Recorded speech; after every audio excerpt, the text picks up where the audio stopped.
Par rapport au mois d'impayé, bon déjà ce n'est pas toutes les entités qui sont concernées. Il y a seulement une entité qui doit être concernée par ce cas-là.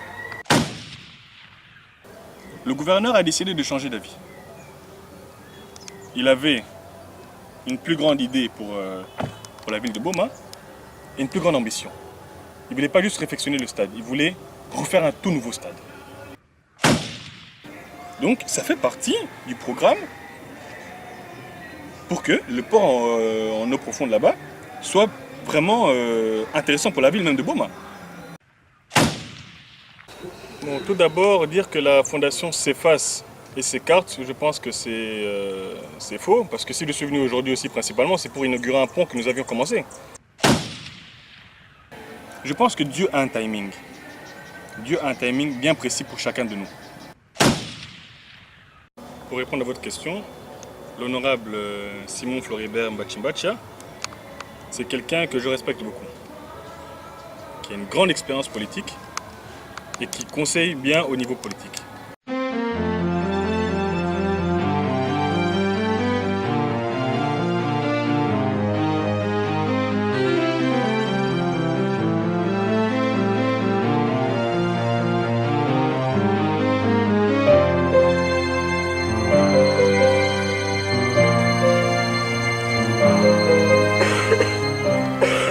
Bonjour à tous.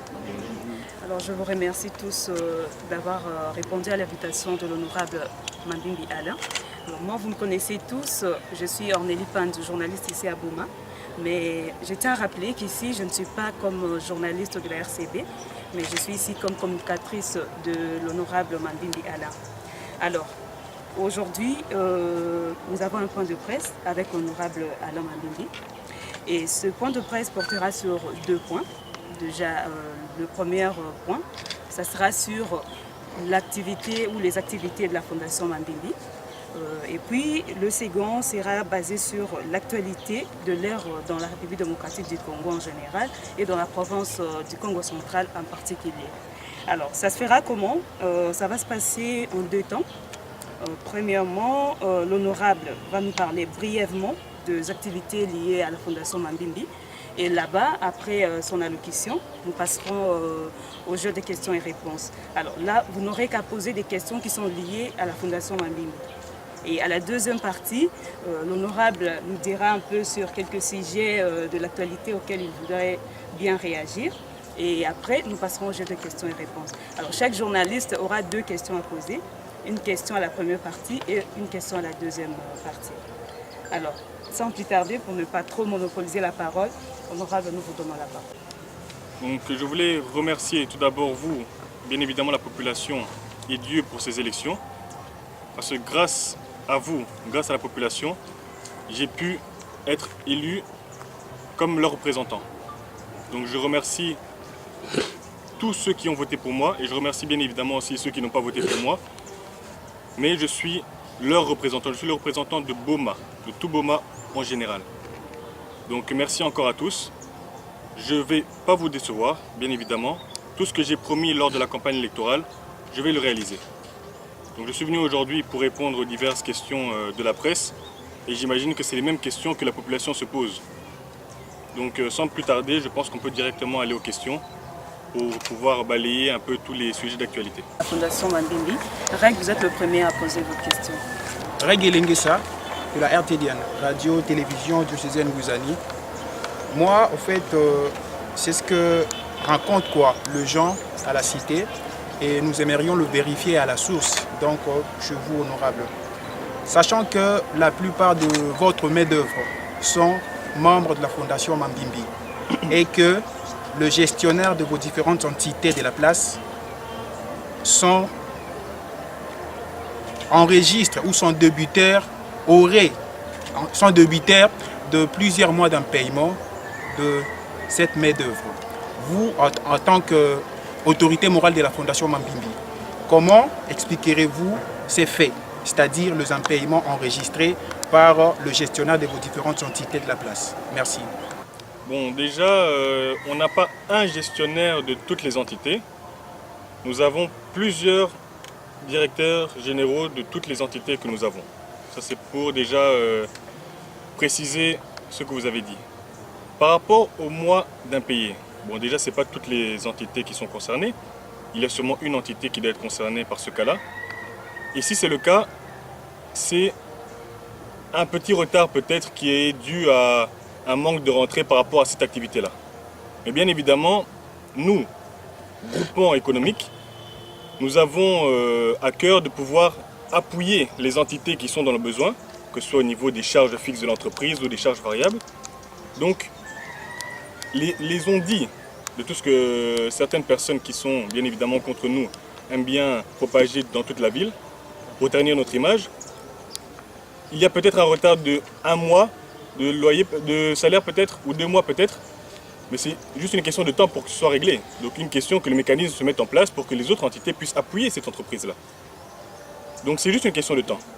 Voilà, et je me réfère à ma question du dernier point de presse, le point de presse qui a sanctionné la campagne électorale, bien sûr sur la fondation Mambimbi. Je crois que je vous ai posé la question sur l'avenir de la fondation après la campagne électorale. Mais c'est ce qu'on voit aujourd'hui, c'est ce qu'on constate, que la fondation s'écroule et s'efface encore davantage. Et ça, c'est le fait que nous remarquons. Et puis, on ne sait vraiment pas, on ne sait plus qui gère la fondation Mambimbi. Bon, tout d'abord, dire que la fondation s'efface et s'écarte, je pense que c'est faux. Parce que si je suis venu aujourd'hui aussi, principalement, c'est pour inaugurer un pont que nous avions commencé lors de la campagne électorale. Si la fondation s'effaçait, je pense qu'on allait arrêter la construction de ce pont après avoir été élu. Donc, pour répondre à votre question de comment va fonctionner la fondation, j'ai eu une réunion hier avec une grande partie du comité de la fondation où nous avons parlé de la restructuration de la fondation. Donc, la fondation, à ses débuts, en 2014, était pour le social. À la base, je n'étais pas candidat pour la députation. Ça ne m'intéressait pas.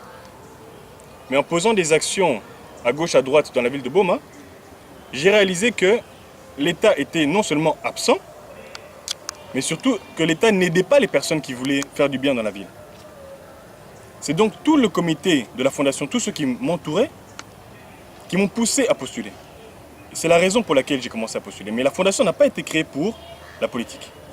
Et comme je l'ai dit avant la campagne électorale, pendant la campagne électorale et même maintenant, la fondation va continuer à exister. Nous allons continuer à poser des actions. Donc, la restructuration de la fondation va être faite. Malheureusement ou heureusement, je ne sais pas si je peux dire ça comme ça, la population connaît plus le nom de la fondation Mambimbi que le nom de Alain Mambimbi. Donc on connaît plus la fondation. Je ne suis pas là pour le culte de la personnalité. Donc lorsqu'on a fait la campagne électorale, quand on partait voir les différentes couches de la population, on disait voter pour Alain Mambimbi. On dit mais c'est qui? Ah, c'est la fondation. Ah, là on connaît. Parce qu'on a plus mis en avant la fondation et pas la personne. C'est la fondation qui est venue aider la personne. Moi je suis que un serviteur de cette fondation là-bas. Bien évidemment l'initiateur, mais aussi un serviteur. Donc nous allons continuer ces actions là-bas. On va avec le groupe de la fondation, créer un programme fixe d'action qui va être coordonné sur les 5 ans de mon mandat. Et comme je le disais, pour bien prouver à la population que je ne suis pas là pour être appelé honorable ou bien avoir un titre quelconque, les émoluments que je vais recevoir des députés, la totalité des émoluments, c'est-à-dire le salaire du député que je vais recevoir chaque mois, en totalité va être alloué à la fondation Mambimbi. La totalité.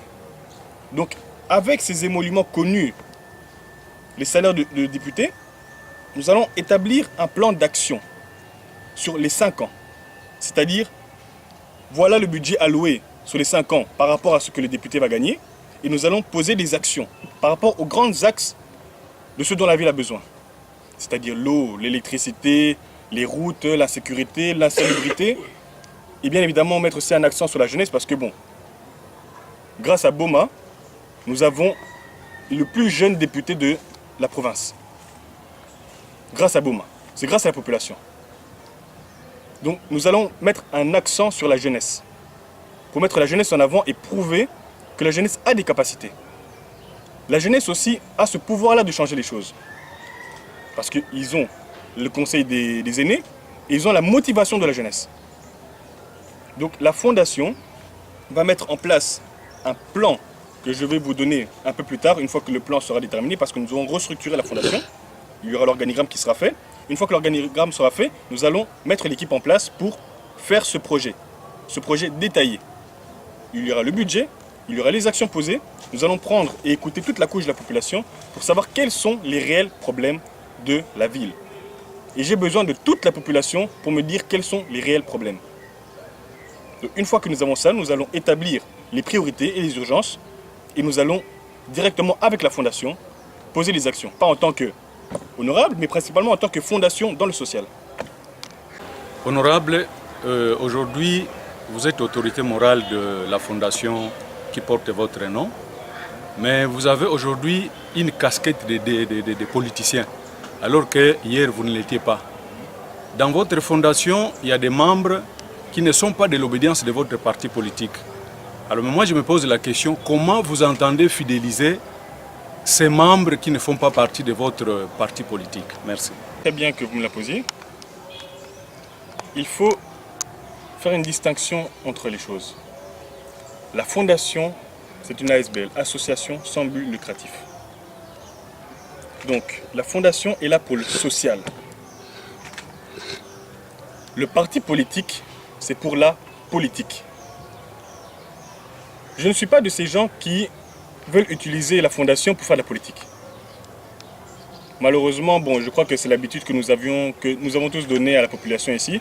C'est-à-dire que quelqu'un, pour être élu, il commence à faire une fondation et commence à poser des actions. Et après, une fois qu'il est élu, la fondation tombe et disparaît. Je vais prouver à la population que ce n'est pas le cas avec moi. La fondation restera pour le social. Les membres de la fondation seront axés sur le social. Ce n'est pas les partisans du parti politique. Le parti politique est un autre axe. J'ai eu ma réunion hier avec les membres de la fondation en ce qui concerne le social de la ville et j'aurai une autre réunion plus tard avec les personnes concernées par la politique. Donc il faut faire une distinction. Je n'ai pas besoin de dire aux membres de la fondation accepter le parti politique. Les membres de la fondation peuvent soutenir tous les partis politiques qu'ils veulent, tant que ces partis politiques respectent la vision de la fondation. Moi, je suis ouvert à tout le monde, qu'il soit de n'importe quel parti politique. Tant qu'on a la même vision, je peux travailler avec tout le monde. Là, en tant que dans le social. Donc, tous les membres de la fondation, ils peuvent soutenir n'importe qui, n'importe quel parti politique. Mais moi, ma vision première, c'est comment développer la ville de Boma dans le social, principalement. C'est ça ma réponse. Je suis Igor Sombo de la radio communautaire de Boma RCB. Ici, on veut faire le point sur le dossier du Stade Sokol. En parlant de ce dossier, on cite Féjac Mbadou Sitou, Erez Mémoire, et la Fritec. Dans le chef de Boma Tracé, ce sont eux qui sont à la base de la destruction de cet ouvrage. Et on a compris, pendant la période électorale, il y a eu des travaux d'aménagement pour que nous ayons l'aire de Jeux Sokol, travaux réalisés par la Fritec, un appui de la Fondation. Aujourd'hui, monsieur Alain, vous êtes honorable. Quelle sera votre démarche pour plaider en faveur de cette population cantassée? Quand on parle de ce projet, on parle d'Afritec et de Jacques Mbadou, donc paix à son âme. Il faut savoir une chose. Dans ce projet, le projet à la base, lorsque le gouverneur a fait l'appel d'offres, que Afritec a gagné bien évidemment, il était question de réfectionner le stade. Au début, c'était ça le projet, réfectionner le stade. Mais un jour, après qu'on ait commencé déjà les travaux, le gouverneur a décidé de changer d'avis.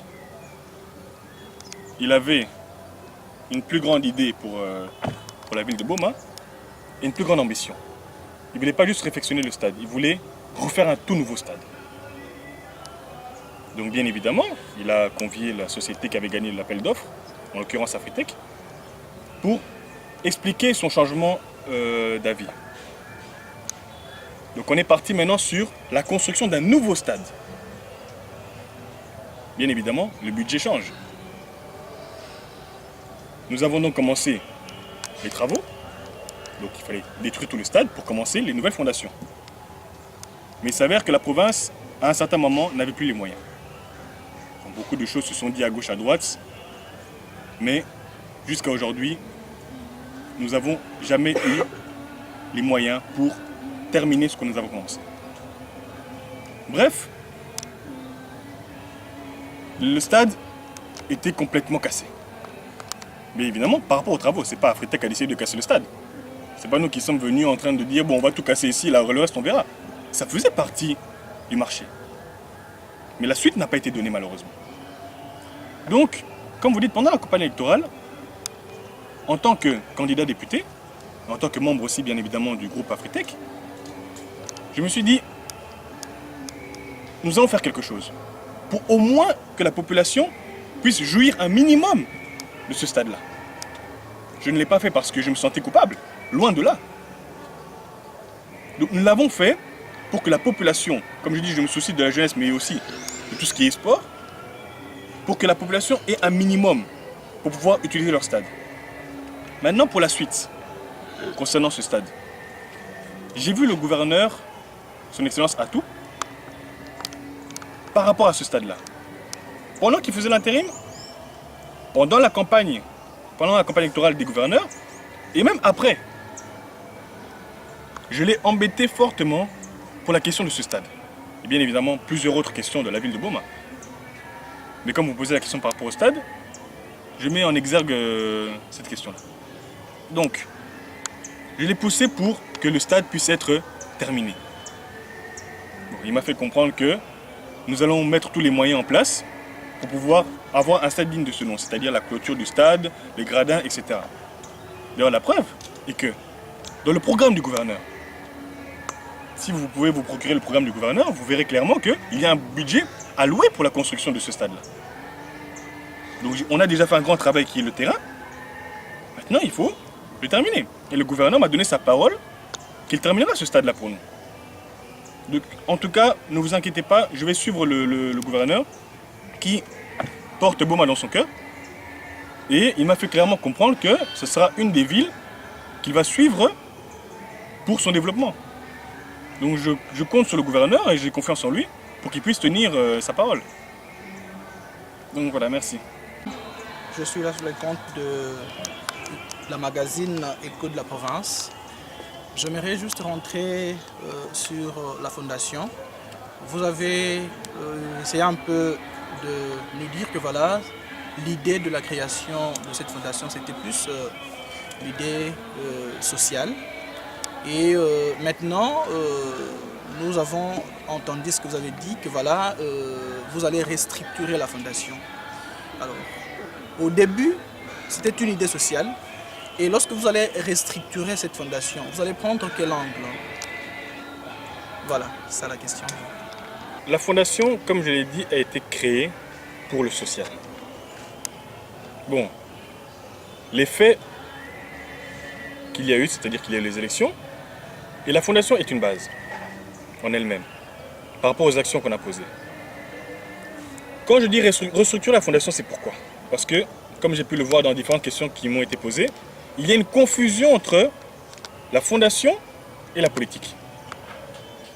Il y a une confusion. Comme je l'ai expliqué tout à l'heure, si les gens ont fait cette confusion là-bas, c'est parce que la fondation est plus connue que moi-même. Mais c'est moi qui suis l'initiateur de ces actions. Donc lorsque nous avons fait la campagne électorale, bien évidemment, c'est la même équipe qui m'entoure qui a battu campagne pour moi. Et la fondation était mise en avant parce que quand on me voit, on voit la fondation. Parler de la restructuration de la fondation ne veut pas dire qu'on s'écarte du social. Ça veut dire justement qu'on revient sur le social. On revient sur la base même de la fondation, qui est le social. Donc dans la restructuration, il y aura différentes cellules qui vont être créées. Parmi elles, il y aura par exemple une cellule qui sera chargée d'aller dans tous les coins de la ville pour recueillir les besoins de la population. Parce que les actions qui vont être posées, ce n'est pas moi qui vais les décider. C'est la population qui vont décider ces actions-là. Donc je vais aller auprès de la population, mon équipe aussi va aller auprès de la population, pour savoir quels sont les besoins réel de la population. Donc ça sera une cellule qui sera uniquement pour ça. Comme je l'ai dit aussi précédemment, il y aura un plan d'action qui va être mis en place. Le plan d'action viendra d'où? Viendra justement de cette cellule-là qui ira voir les différentes couches de la population pour savoir quels sont les réels besoins. Et après, nous verrons quelles sont les urgences, les priorités, etc. Et nous allons établir un plan. Il y aura aussi, bien évidemment, une cellule qui sera chargée de véhiculer la vision de la Fondation. Qui, indirectement, est aussi ma vision. Mais la vision est toujours basée sur le social. Si j'ai fait la politique, si j'ai décidé de faire la politique, c'est parce que la population, une grande partie de la population me l'a demandé. Et je vais mettre les moyens de la politique, tant au niveau financier qu'au niveau aussi politique, pour aider la ville de Boma. C'est pour ça que j'ai été élu. C'est pas pour être appelé honorable. Donc je vais montrer un changement. Je vais montrer à la population que nous pouvons faire quelque chose pour la ville. Malheureusement, la population est habituée à ce que, bon, les politiciens utilisent les fondations pour leur propre propagande quelques semaines avant les élections. Mais je ne connais pas beaucoup de gens qui font des élections 5 ans à l'avance. Parce que nous avons commencé la fondation en fin 2013, début 2014. Les élections ont eu lieu en fin 2018, début 2019. Donc je ne connais pas beaucoup de gens qui commencent des campagnes 5 ans à l'avance. Mais comme j'ai dit à la population, je suis quelqu'un, quand il donne sa parole, je la respecte. Malheureusement, la population est habituée à beaucoup de gens qui donnent des paroles. Et une fois qu'ils sont élus, ils disparaissent. Moi, je prouvais à la population que j'ai donné ma parole. Je prouvais à la population pendant ces 5 prochaines années que je tiens ma parole. Et j'espère que ça va donner une leçon aux prochaines personnes qui seront candidates pour respecter aussi ma parole et que la population sera plus exigeante auprès de ces candidats-là. Au nom de M. Justin Panzumbambi, je suis le représentant de la RTNC à Boma. Je sais que vous avez déjà ramassé l'une de mes questions.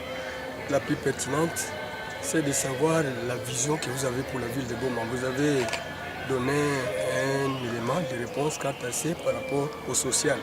Il y a lieu que vous puissiez aussi peut-être enrichir autrement cette question-là. La deuxième question, disons, maintenant c'est ma première question.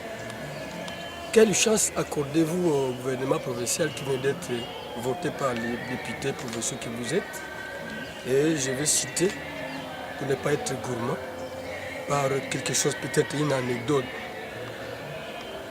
En postulant à la députation provinciale, plusieurs Bomatraciennes et Bomatraciens voyaient en vous l'ambition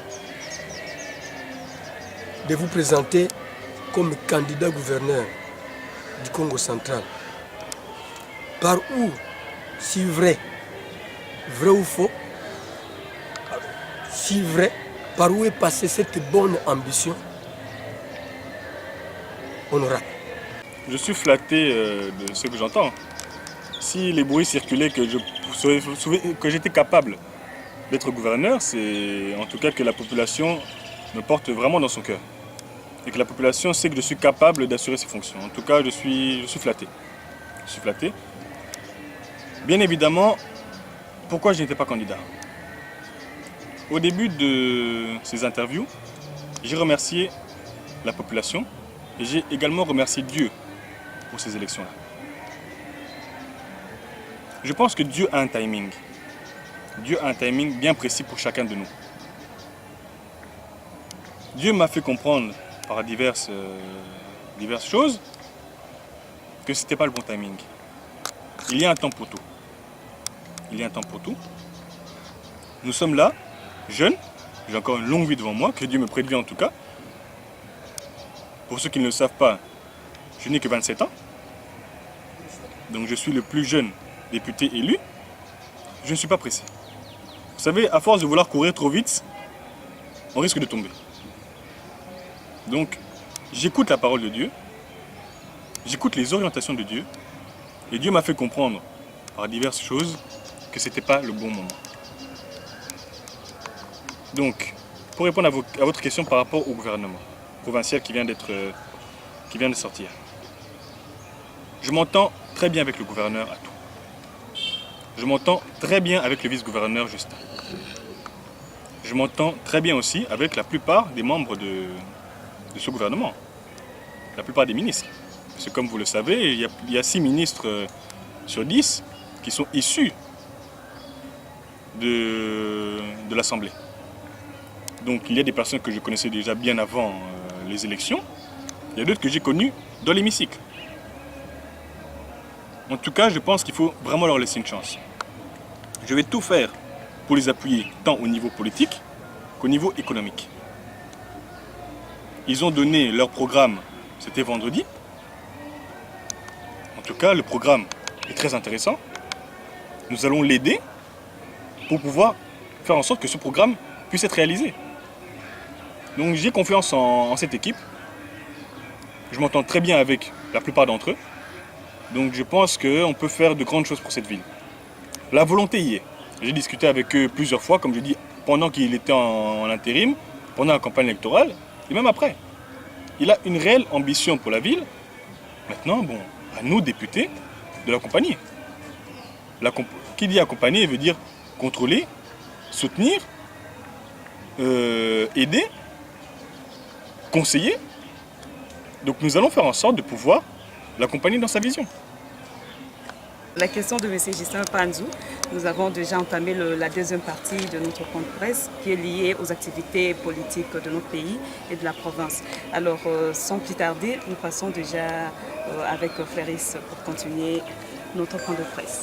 Honorable, les questions que nous vous posons, bien sûr, vous le comprenez, ce sont des questions qui se posent à la cité, s'il faut le dire, dans le chef de la population. Alors, ma question est liée sur votre électorat, bien sûr, puisqu'il y a des rumeurs qui circulent sur la confusion qu'il y a entre vos suppléants. Qui est réellement le suppléant de l'honorable Alain Mambimbi? En tout cas, vous allez m'excuser parce que je dois citer les noms pour que ma question ait un sens.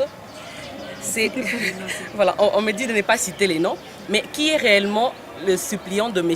Alain Mambimbi? Si vous dites que la population s'inquiète fortement de savoir qui sera mon suppléant, c'est que je comprends que la population veut me chasser de mon siège. Donc je ne comprends pas très bien la volonté des personnes qui disent ça. Moi déjà, je ne compte pas céder mon siège. Je ne compte pas partir. Donc savoir qui est mon suppléant, en tout cas, je ne vois pas l'intérêt. Mais il n'y a pas de problème. Pour savoir mes suppléants, bon, la CENI est disponible, je crois qu'elle ne cache pas ce genre d'informations. Mais je peux quand même le dire, il y a mes suppléants qui sont Cassius Poba et Yannick Dintoka. Mais je ne compte pas partir. Si vous voulez me chasser, bon, on fait une pétition, on me chasse et là maintenant on va poser la question qui est mon réel suppléant, etc., etc. Mais je ne compte pas quitter l'Assemblée d'aussitôt. Et comme je dis, je suis encore jeune, à moins qu'on veuille me faire du mal, mais je suis là. Je suis encore là. Je reviens encore, maintenant je pose une question politique provinciale. C'est par rapport aussi à votre électorat. Nous le savons que lors de la période électorale, le parrain, c'est-à-dire votre parrain à la course aux élections, c'était l'honorable Floribert Mbachibatia. Candidat au niveau candidat gouverneur de province, malheureusement, pour l'honorable Floribert, la majorité des grands électeurs avaient porté son choix sur la personne de l'honorable Atou Matouana, aujourd'hui gouverneur de province. Et maintenant que nous avons déjà aussi le gouvernement provincial avec 10 ministères, dont on ne vous retrouve pas. Maintenant, comment jugez-vous ou comment est-ce que vous avez de l'estime de la personne de Atou Matouana comme gouverneur à la tête de province et qu'est-ce que vous pouvez dire de sa gestion? Merci. Pour répondre à votre question, l'honorable Simon Floribert Mbachimbacha, c'est quelqu'un que je respecte beaucoup, qui a une grande expérience politique et qui conseille bien au niveau politique. Et c'est quelqu'un que je connais depuis longtemps. Je l'ai connu quand j'étais beaucoup plus jeune, lorsqu'il était gouverneur de province. Donc déjà à ce moment-là, on était proches. Quand il a quitté son poste de gouverneur, on est toujours resté proches. Quand il était candidat, on était toujours proches. Le gouverneur Atou, malheureusement, je ne l'ai connu que lorsque son Excellence Jacques Mbadou, paix à son âme, nous a quittés. Bon, Atou était un peu mis de côté, malheureusement, par le gouverneur Jacques. Donc, je ne le connaissais pas, personnellement. J'ai appris à le connaître lorsqu'il a pris l'intérim, lorsqu'il faisait l'intérim de la province.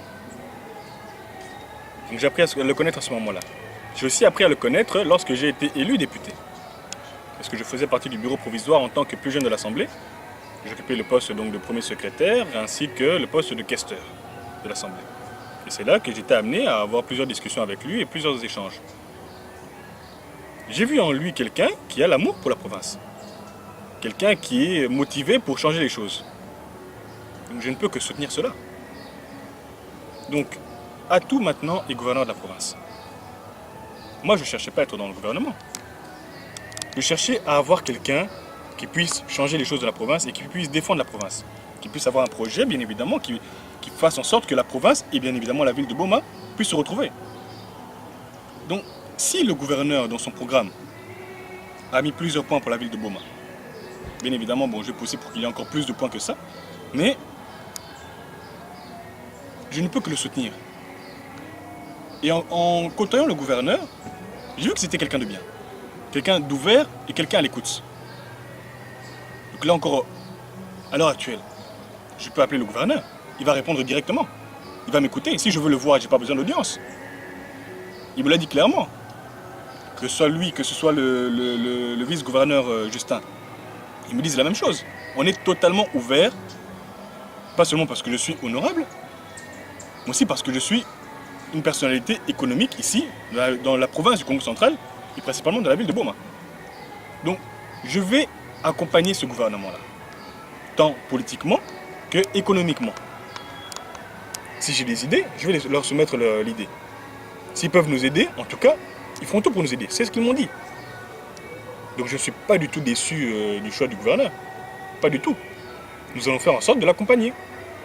Si après, bon, le gouvernement fait certaines actions qui ne plaisent pas forcément à la population, je serai un des premiers aussi à aller voir le gouverneur pour le conseiller. Pour dire, bon voilà, je vous ai posé telle action qui ne plaît pas forcément à la population. Essayons de discuter, voir un peu comment améliorer cette situation. Et comme je sais que c'est un gouverneur qui est à l'écoute, non seulement des députés, mais aussi de la population, je pense qu'il sera ouvert à toute critique constructive. Donc je crois que bon, j'ai répondu à la question. En tout cas, nous allons travailler ensemble. Le gouvernement provincial du Congo central est composé d'un nombre important de députés provinciaux. Certains esprits avertis pensent que cela peut même compromettre les rendements de l'Assemblée provinciale.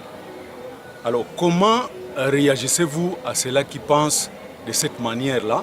Surtout que, selon des informations à notre possession, vous seriez parmi ces gens-là qui avaient refusé le monnayage de voix à l'Assemblée provinciale lors du vote du gouverneur et du vice-gouverneur. Comment réagissez-vous par rapport à ceux qui pensent de cette manière?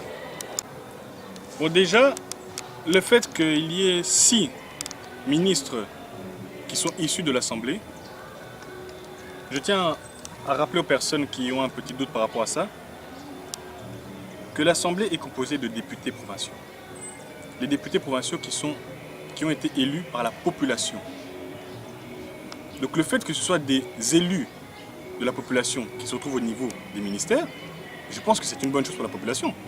Parce qu'ils ont été élus par rapport à un programme, par rapport à une vision. Donc, qui est mieux placé qu'un élu du peuple pour gérer un ministère de la province, pour connaître les réels problèmes de la population?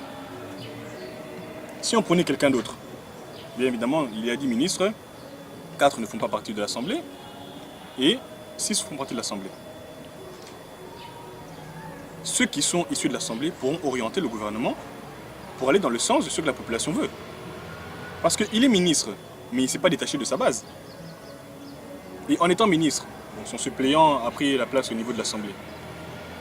En connaissant les personnes qui ont été nommées ministres, c'est des personnes très intelligentes. Donc je pense que le choix de leur suppléant était aussi un choix intelligent. Donc ils pourront bien évidemment continuer à faire leur travail au niveau de l'Assemblée, être en communication directe avec les ministres, parce que une fois que c'est son suppléant, le suppléant peut directement remonter l'information très facilement auprès du ministre.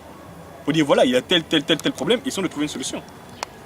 Donc moi encore une fois, comme je dis, nommer des députés comme ministres, je pense que c'est une bonne chose. Maintenant c'est à nous, les autres ministres, vous avez parlé de 6 ministres. Nous sommes 41 députés. je pense que s'il y a un problème, les autres députés vont pouvoir parler, vont pouvoir dire ce qu'ils pensent. Donc à ce niveau-là, il n'y a aucun problème. En ce qui concerne le fait que il est dit que je fais partie des personnes qui ont refusé le monnayage, c'est vrai. J'ai refusé de rentrer dans une quelconque matière qui concerne l'argent. Et dès que quelqu'un venait me voir, je disais dès le début, tous les candidats gouverneurs, dès qu'on commençait la conversation, je leur disais clairement, moi ce qui m'intéresse, c'est pas l'argent. Je ne suis pas venu en politique pour ça, ce n'est pas pour ça que je suis venu. Pour trouver l'argent, je vais travailler. Pour trouver l'argent, je vais faire tourner les entreprises. C'est comme ça que je gagne mon argent. Pas en étant assis à l'Assemblée et attendre qu'il y ait une élection pour commencer à demander l'argent à gauche à droite. Ça ne m'intéresse pas. Donc dès le début de chaque entretien que j'avais avec chaque candidat, que ce soit les sénateurs, que ce soit les gouverneurs, vice-gouverneurs, je leur disais clairement, parlez-moi de votre programme. Parlez-moi de votre vision. L'argent ne m'intéresse pas. Donc ce n'est pas l'argent qui va me faire changer mon avis par rapport à une quelconque orientation. Donc, aucun d'entre eux, je dis bien aucun, n'est venu me voir en disant « je te propose autant de sommes pour voter pour moi ». Aucun. Parce que ma position, dès le début, était connue de tous. Bon, j'ai entendu des échos comme quoi tel offrait telle somme, etc. etc. Bon, je ne vais pas rentrer dans ce débat-là, parce que je n'ai aucune preuve par rapport à ça. Et ça ne m'intéresse même pas d'avoir des preuves. Mais ma vision n'est pas axée sur l'argent. On a soutenu un programme. Un gouverneur a été élu. Maintenant, le programme a été encore présenté devant l'Assemblée. Nous allons soutenir ce programme. Encore une fois, comme je dis, avoir un poste, ça ne m'intéresse pas. Si le gouverneur se dit, bon, j'ai besoin de l'honorable Mambimbi pour telle chose, telle chose, telle chose, que ce soit en dehors du gouvernement, que ce soit dans le gouvernement, je serai là. Mon numéro est allumé. Mais je suis en très bon terme en tout cas avec ce gouvernement-là. Merci. Honorable, permettez-moi de vous faire parler par rapport à cette préoccupation des Nékongo. Et par là, je veux dire quoi? Aujourd'hui, les voix sont soulevées pour dire non ou soit détarder un peu la construction du pont route rail Brazza-Kinshasa. Et la population du Congo central veut que le gouvernement puisse privilégier la construction du port en eau profonde à Banana. Et on ne sait pas à votre niveau, vous les élites du Congo central, est-ce que vous réfléchissez quant à cette problématique? Là, c'est une manière, d'une façon générale, particulièrement, quelle est votre position par rapport à ce sujet? Bon, déjà, ma position par rapport à ce sujet est très claire. Je suis complètement contre la construction de ce pont. Parce que la construction de ce pont aura comme conséquence que la province du Congo central risque de disparaître. Donc, tout le monde sait qu'une des grandes richesses de la province, ce sont ses ports. La preuve est que lorsque nous avons commencé nos activités, nous avons décidé de nous implanter à Boma, parce que c'est notre ville. Nous avons créé toutes les entreprises ici sur place. Les bateaux qui viennent accoster au niveau de Boma, les seuls bateaux que vous voyez circuler ici, ce sont les nôtres. Nous poussons pour accoster ici, pas pour accoster à Matadi, mais principalement à Boma déjà. Ça c'est mon combat, c'est d'être basé à Boma et de développer la ville de Boma. Si on abandonne le port ici, qu'est-ce que la ville va devenir? Mais ça nous coûte plus cher d'envoyer nos camions jusqu'ici, payer tous les péages qu'on voit là-bas, le pont maraîcher, etc. Ça nous coûte plus cher, on peut accoster là-bas à Matadi et c'est mieux pour nous. Mais on a décidé d'accoster. Donc tous les bateaux que vous voyez sans exception, ce sont les nôtres. Donc la construction de ce pont n'est vraiment pas bon pour la province. J'entends tout le monde crier en disant oui, il faut construire le port en eau profonde. Mais avant que je sois élu, il y a de cela même 10 ans, ma famille se battait pour ce projet-là. En tant que personnalité économique. On se battait pour que ce projet-là, le projet n'est pas nouveau. On l'a relancé il y a peut-être 2 ans ou 3 ans maximum. Mais ce projet n'est pas nouveau. Ce projet date d'il y a plus de 10 ans. Et déjà avant, on se battait pour que ce projet aboutisse. Mais on n'était pas dans la politique à ce moment-là. Donc là maintenant, on a le pont, le projet du pont, qui commence à réveiller les esprits des gens. Mais pourquoi les esprits ne sont pas rêvés déjà avant? Pour pousser et actionner le mécanisme pour que ce port-là fonctionne. Pourquoi? Donc c'est maintenant qu'il y a un autre projet que tout le monde se réveille. Bon, ça c'est une petite parenthèse. Mais par rapport, pour répondre à votre question, qu'est-ce que les élus du Congo central font par rapport à ça? Il y a une commission qui a été créée, regroupant les élus nationaux du Congo central et les sénateurs aussi qui ont été élus du Congo central. Une délégation qui a été formée pour pouvoir voir le président de la République et voir tout son gouvernement pour mettre un stop à ce pont-là et mettre une priorité sur la construction du port en eau profonde. Nous, en tant que députés provinciaux, nous allons pousser pour que le gouverneur aussi, lui, agisse là-dedans. Parce que le gouverneur aussi a à cœur de pouvoir lancer le projet du port en eau profonde et le gouverneur est aussi contre le projet du pont. Donc, nous, à notre niveau, nous allons appuyer le gouverneur pour qu'il puisse voir le président de la République. C'est un problème d'État. Donc ceux qui ont cette force-là de pouvoir défendre ce projet-là, c'est le gouverneur, les élus nationaux et les sénateurs. Donc, à notre niveau, on va pousser. Moi-même, avec mes relations, je vais faire en sorte d'atteindre aussi le haut sommet pour aussi parler de ce projet-là. Parce qu'on doit défendre notre province. Et moi aussi, je dois défendre ma ville. Donc, pour répondre à votre question, on est en train de se battre pour ça. Et on espère que ça va aboutir. La ville de Boma, pendant la saison sèche, connaît une certaine accalmie en termes de catastrophes naturelles. Vous savez que vous avez eu gain de cause par rapport aux travaux que vous avez effectués au niveau de TP ici. Il y avait un lac. Les passages étaient obstrués, donc on ne pouvait même pas passer de l'autre rive. De part et d'autre, c'était compliqué. Et lorsque, pendant la saison de pluie, lorsqu'il pleut, le cœur des habitants de Bomatraciens, riverains de la rivière Kalam, leur cœur battent la chamade. Je sais que vous savez là où je voudrais en venir, peut-être. Beaucoup d'études ont été menées pour donner des solutions au curage de la rivière Kalam, pour mettre la ville en paix et la population, malheureusement.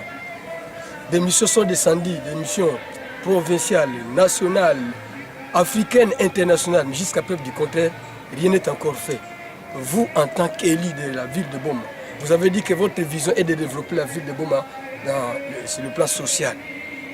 Qu'est-ce que vous envisagez pour ces problèmes de curage de la rivière Kalam? Parce que moi, j'étais encore gosse.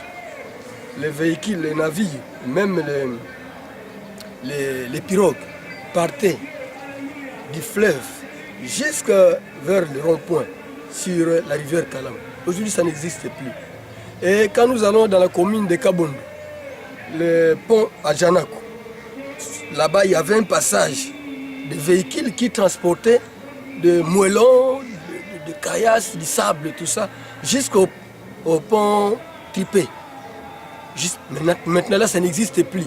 Bien au contraire, vous voyez maintenant, les ponts et même la rivière, c'est au coude à coude. Quel projet avez-vous pour ce curage de la rivière Kalam? Évidemment, il y a plusieurs points que j'ai évoqués avec le gouverneur et son gouvernement. Donc, entre autres, le curage de la rivière de Kalamou. Vous allez voir dans son programme que le curage de la rivière est dans son programme. Et d'autres actions encore. Donc ça, c'est suite aux différentes discussions que nous avons eues ensemble. Je vais faire en sorte de pousser pour que ce programme soit réalisé. Pousser pour cela. Et comme je l'ai dit, je veux aussi mettre au niveau de la fondation un plan d'action pour la ville. Voir quelle est la faisabilité pour essayer d'améliorer ce problème-là. Parce que nous avons eu beaucoup de promesses à l'époque de beaucoup de gouvernements et ils n'ont rien réalisé. Ce problème ne date pas d'hier. Comme vous l'avez dit, Donc, à notre niveau aussi, non seulement je vais mettre une pression politique, mais je veux aussi voir la faisabilité pour améliorer, comme je le pourrais, ce problème-là. S'il y a lieu de faire quelque chose, je ne dis pas que je peux tout faire dans la ville, ce qui est impossible, mais s'il y a moyen d'améliorer cette situation là-bas, en tout cas, on va tout faire pour le faire. Ça pourra même faire partie de notre projet d'action, notre programme d'action. Donc, mais en tout cas, ne vous inquiétez pas, je mets une pression forte au gouvernement. Le gouvernement m'a dit qu'en tout cas, il a ça dans ses priorités. Et bon, je compte sur lui et je confiance en lui pour qu'il respecte son programme. Vous êtes l'élu de Boma et la majeure partie de la population vivant à Boma est originaire du Bas-Fleuve. Nous avons suivi lors de la présentation du programme du gouvernement du gouverneur à Matadi. Il y a l'un de vos collègues de Boma qui a essayé un peu d'évoquer le problème de la route Boma-Tchela.